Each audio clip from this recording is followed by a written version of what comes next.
3 gün boyuna Татарстанлар Курган өлкәсенең Йолдыз авылы халкы өчен ярдәм китерә. Капчык-капчык әйбер ташыйлар. Монда нәрсә генә юк: урын, җир, киемнәр, азык-төлек, чәй, электр чәйнекләре, хәтта менә конфетларга кадәр алып килгәннәр. Бүтін дөнья татар конгрессы бинасының киңәшмәләр залында фойесі да тулган инде. Биредә Курган өлкәсе Йолдыз авылы халкына ярдәм итү буенча эшче төркем оештырып, гуманитар ярдәм җыялар. Иртәдән үк Татарстанның төрле районнарыннан машина кирәк-ярак алып киләләр. Марадан килдек, Кукмара районынан. Кукмараның Туеш авылы мәхәлләсендә дә ярдәм җыю пункты оештырган булалар. Тупланганнарын Казанга китереп җиткерделәр. Авыр вакытта кешеләргә ярдәм итү тиеш буларга. Кайгы белән уртаклашу дигән нәрсә. Курганның 3 көн Йолдыз халкы авылларын торгызырга ниятли. Без уйлайбыз, кире восстанавливаться иткәле, үзебезнең өйне кире солып чыккалы. Конечно же, көтәбез үзебезнең правительстводан какой-то материальный помощь, чтобы олар безгә булышсыннар. Күп балалы әни Анюта Сәфарованың йорты янып беткән. Ул монда гаиләсе белән яшәгән. Кечкенәсенә 7, олысына 18 яшь. Үз крестьян хуҗалыклары була. 600 гектар җирдә бөртекле һәм кузаклы культуралар үстерәләр. Бер көндә без югалттык бөтенләмәбезне. Biz yandı, inayınki de yandı, sistramnıkı da yandı, kudağıyımnıkı da biz с той стороны все жили. Biz bir nema olmadı, абсолютно. Дома были очень хорошие.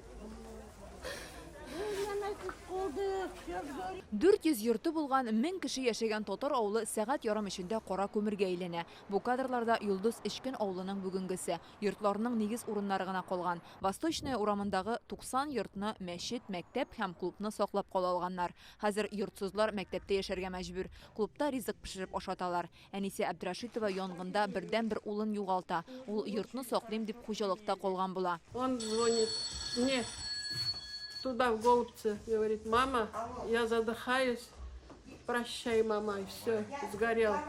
Вот уголь вытащили из Голубца, выкопали.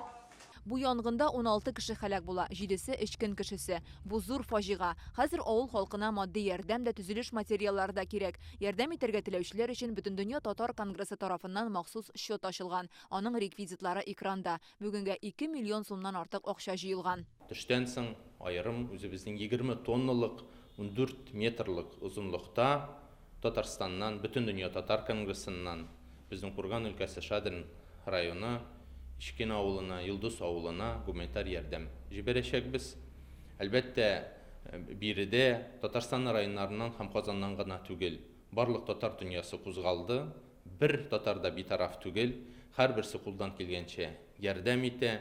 1-2 көн эчендә 2 миллионнан артык акчаның җыелуы да, гуманитар ярдәмнең дә менә шулай туплануы, әлбәттә, ул безнең халкыбызның бердәм булуы турында әйтелә. Мондый бердәмлек үрнәген берничә ел элек Омск өлкәсе Каракүл авылы халкына карата да күрсәткәннәр иде, һәм ул торгызылды. Бу юлы да Йолдыз авылы торгызылыр дип ышана анда яшәүчеләр. Гуманитар ярдәмне бөтен Россиядән китерәләр. Фәрүзә Мәҗитова, Гадел Миндубаев, Яңа гасыр каналы.